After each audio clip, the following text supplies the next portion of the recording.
In today's video, we are going to explore about conditionals. Sometimes we do things on conditions, right? We talk about it in the past, present, and future. So when we do, we use things called conditionals. If X, then Y. If I could X, then I would Y.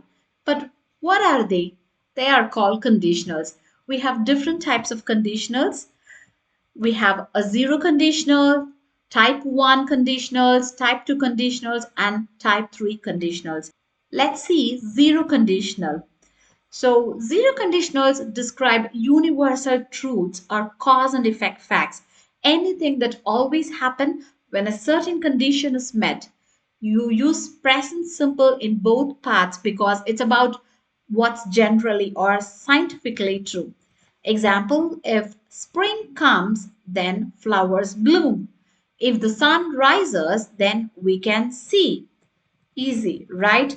So here you are stating the facts, like saying if it happens, this follows. It's not about a plan or maybe, it's about certainty.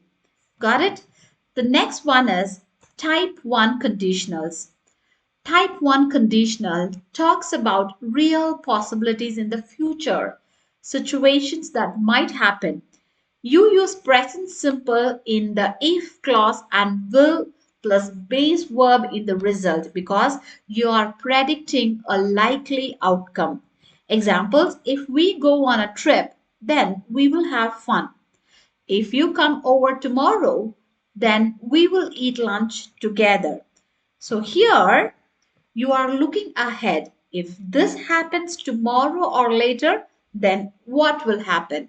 Here you are looking ahead. If this happens tomorrow or later, then that will happen. So you are planning or predicting, not stating a fact. So this one we call it as type 1 conditional. Okay. The next one is type 2 conditional. This conditional expresses hypothetical or unlikely scenarios in the present or future. They are basically about imagination, not facts. So you can use past simple in the if clause and would plus base verb in the main clause. If you see here in the past simple if clause we have used and would plus base verb in the main clause. If it rained, then you would get wet. If she fell, then she would get hurt. Simple, right? So here, these are imaginative what ifs. They are probably won't happen, but you're playing with possibilities.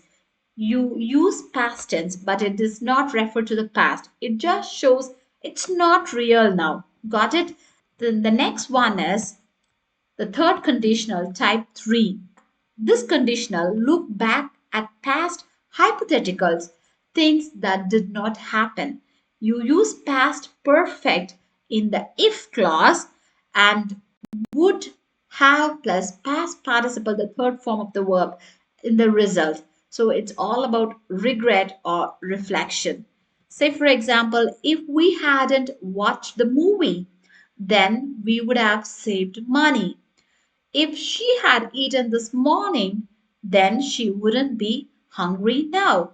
So here you cannot change the past, but you can reflect on it. If we hadn't done that, then this would have been different. So it's a powerful tool for storytelling or regret. Then we have something called mixed conditional. So a mixed conditional connects two different times. It usually mixes a past condition with a present result or vice versa. This shows a past decision still affects the present. Examples, if I had won lots of money, then I would spend it today. If it hadn't rained, then I wouldn't be wet right now. So, these sentences bridge a past moment with a present reality. You use past perfect for the if clause if I had past perfect tense, right? If clause and would plus base for now result because you are talking about today, not the past. So conditionals are incredible tools for adding nuance to your English. Use them to sound more natural and expressive. Now it's the practice time. You have to read the sentence and try to identify what type of conditional is that. I'll also read it for you. If you want, you can pause the video and you can read it by yourself. If we are hungry, then we need to eat which one? Type 0, type 1, type 2, or type 3. If they come next week, then we need to be prepared. If someone jumps up, then they always fall down. Which one? You have to identify the correct conditional type. If she does not study, she will probably fail the quiz. If dogs are around, then cats run away. And the next one is if mom sees a mess, then she gets so angry. If I see you tomorrow, then I will greet you. If the truck comes, then we will test drive it. If he had given me that present, then I would come tomorrow. Now let's check the answers. For the first one, if we are hungry, then we need to eat. That one is type 0 conditionals. If they come next week, then we need to be prepared. This one is type 1 conditional. If someone jumps up, then they always fall down. Type 0. If I had invested, then I would have become rich. Type 3 conditional. If she does not study, she will probably fail the quiz. Type 2 conditional. If dogs are around, then cats run away. Type 0 conditional. If mom sees a mess, then she gets so angry. So this one is again type 0 conditional. If I see you tomorrow, then I will greet you.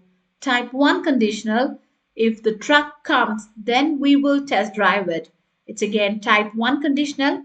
And the last one, if he had given me that present, then I would come tomorrow. It's a mixed conditional.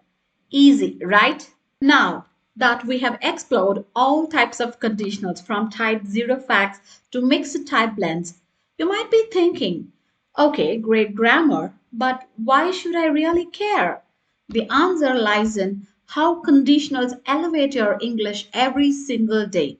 Conditionals let you link situations and outcomes clearly.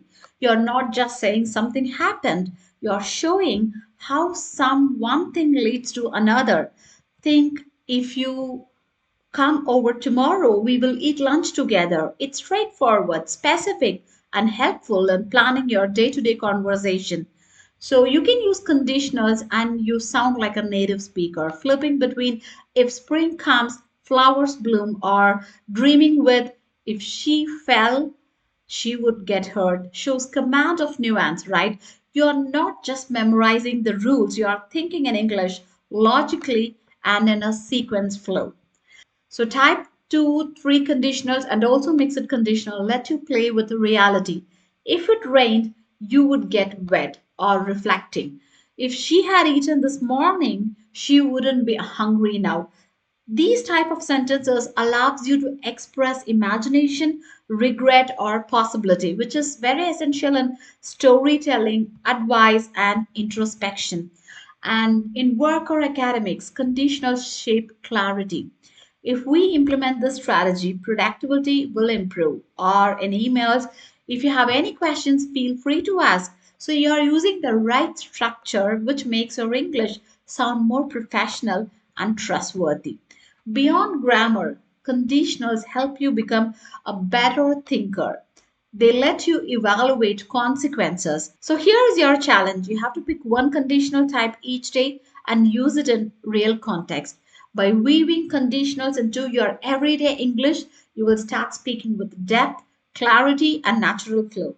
That's the power of if X, then Y.